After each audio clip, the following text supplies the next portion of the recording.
Our story unfolds in the United Kingdom on the 17th of May, 2022, with the case of a 21-year-old woman, Anna Jedrkowiak.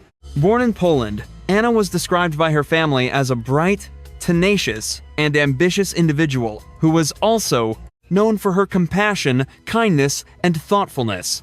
A talented musician with a love for travel, she dreamt of learning the Japanese language and eventually living there.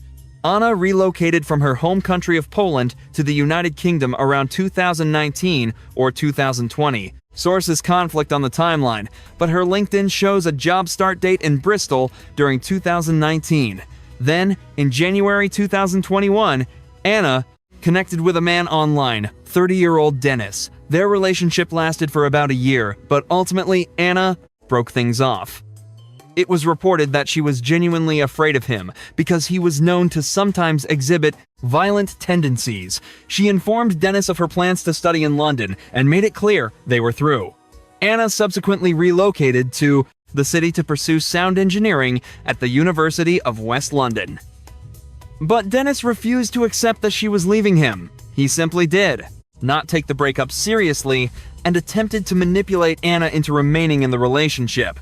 His tactics included threats that if she followed through with her decision, he would kill himself. But Anna's mind was set, and she had begun establishing a fulfilling life in London. She supported herself through her schooling by working shifts at a coffee shop and a Mexican eatery, and after a while, she started a new, close relationship with a colleague from the restaurant. The man's name was Jack, and they began a romance. Everything seemed to be going well for the new couple, yet Dennis steadfastly refused to acknowledge the situation and continuously sent menacing messages to Anna.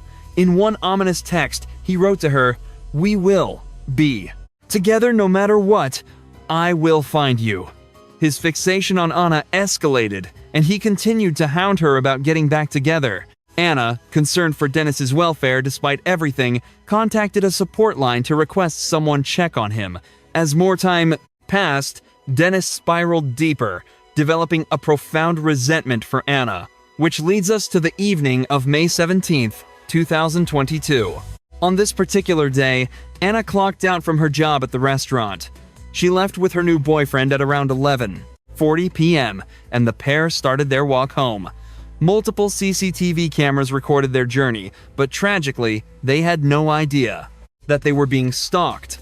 The footage also shows a masked individual shadowing them right before they entered an alleyway. Once Anna and Jack entered the narrow passageway, the masked man abruptly sprinted toward Anna and initiated a vicious and savage assault with a knife, stabbing her more than 40 times. Jack desperately tried to pull the attacker off of Anna, but he was overpowered. The man was in a crazed state, attacking with terrifying speed. After the harrowing attack, the perpetrator fled the scene. Jack wasted no time calling for help, and emergency crews arrived shortly after, but it was obvious that Anna's injuries had been fatal. She was taken to the medical examiner, where an autopsy would reveal the extent of the. Simultaneously, investigators began the hunt for the person responsible, and they would soon have a suspect. It was determined that the perpetrator had repeatedly stabbed Anna in the neck, head, and abdominal area. It was evident that her killer had tried, unsuccessfully, to sever her head. Within 22 hours of Anna's brutal killing, authorities arrested her former boyfriend, Dennis. Detectives were able to reconstruct Dennis's actions using surveillance video, beginning with his coach journey into London on the 15th of May. The journey from his home in Newport was over 150 miles. Once in the city, he began searching for Anna, ultimately discovering the location of her job. As it happened, Anna was not scheduled to work that night, and footage shows Dennis pacing anxiously back and forth outside the establishment, wearing a hood and using a scarf to hide his face. This ominous behavior would be found on surveillance footage. Records from that evening also showed that Dennis's mobile phone had connected to cell towers in the vicinity of Anna's apartment. On the 17th of May, Anna arrived at the restaurant for her shift just before 5 p.m., and Dennis showed up not long after, investigators believe, to peer into the restaurant and verify that she was indeed working. At 8 p.m. on the night of the murder, Dennis was recorded on camera buying a knife for £5 from a shop and was filmed again, this time pacing back and forth close to the restaurant, lying in wait for Anna to finish work. Anna eventually left with Jack, her partner, at about 11:40 in the evening, and very soon after, they were filmed, with Dennis tailing them, his face concealed by a balaclava. What followed was Anna's savage murder. Investigators had gathered an overwhelming amount of evidence confirming Dennis's guilt. The combination of CCTV video and mobile phone records unequivocally placed Dennis at the murder scene. The weapon used in the attack was later discovered in Round Pond inside Gunnersbury Park on the next Friday, the 18th of May. Also recovered from the water were 2 mobile phones, one Anna's, one Dennis's, and a photo frame containing a picture of the two of them. Blood found on the murder weapon was subsequently tested and matched to. It was revealed that Dennis had assaulted Anna with such ferocity that the weapon actually slipped from his grasp. In the chaos, he sliced his own finger and went to a hospital for treatment, initially telling the staff a pit bull had mauled him. He spun this story to account for the deep laceration on his finger. A few hours later, he was transferred to a different department. Once there, he provided a false name and concocted a new story about being a sword performer whose act had gone terribly wrong. Hospital surveillance footage captured him wearing the very same clothes from the attack on Anna.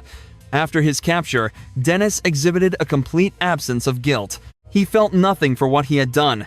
Deeper investigation soon painted a picture of Dennis's obsessive personality. The inquiry also showed he was a man with no job and significant debt.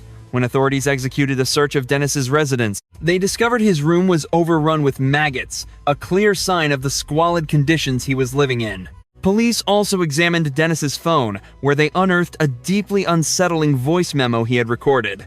It was made just a couple of days before he took Anna's life. In the audio, he can be heard saying, "Find her, kill her, stab her monster." Detectives did everything they could to get Dennis to explain what drove him to commit such a monstrous act of violence.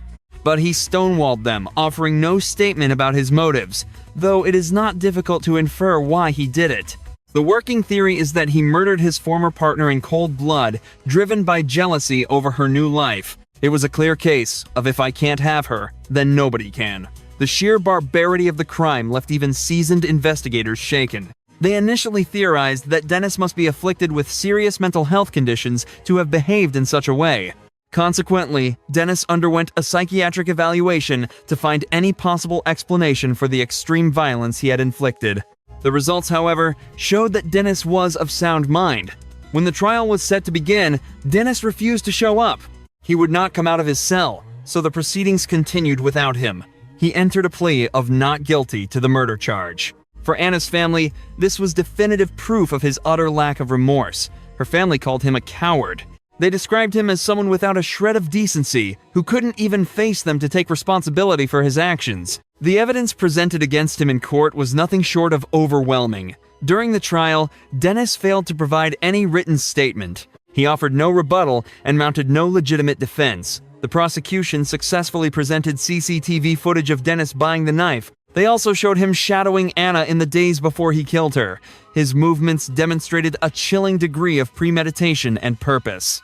Jack, who was with Anna during the horrific assault, testified in court about the ghastly memories that now haunt him. Memories that could never be wiped away. He added, "It was dark and cruel. I will never unsee what he did to her." Jack has stated that witnessing Anna's murder has saddled him with profound emotional trauma.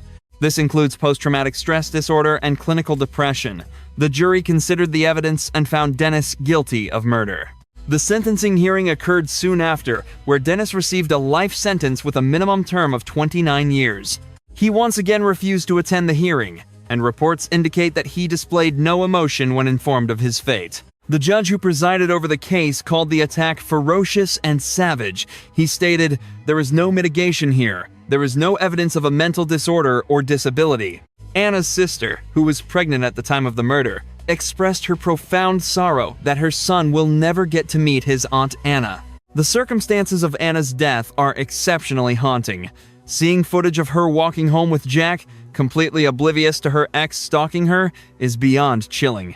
It serves as a stark reminder that this kind of tragedy can befall anyone. It really could happen to anyone. Model.